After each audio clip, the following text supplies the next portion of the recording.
আমাদের দাদা বলে দিলেন যে আমাদের কাটামারি অঞ্চলে আপনারা জানেন যে বিধায়ক তৃণমূলের বিধায়ক আব্দুল রাজ্জাক সাহেবের বিহারী মশাই যোগ দিলেন।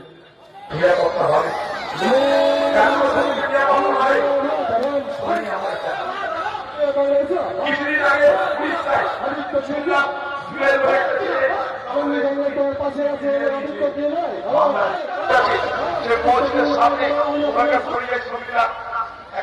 দেখা করে আমি সেইখানে গেলাম। পুলিশ করলো আমরা সিকিউরিটি দিতে পারবো না,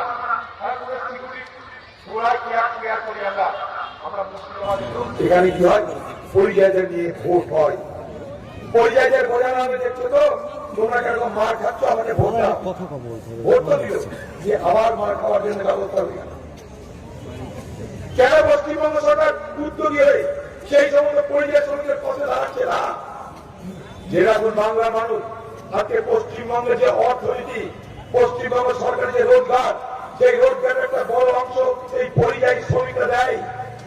তারা যে টাকাটা রোজগার করে তারা সেখানে নিজেরা খায় না, তাদের ঘরে পাঠায়, তাদের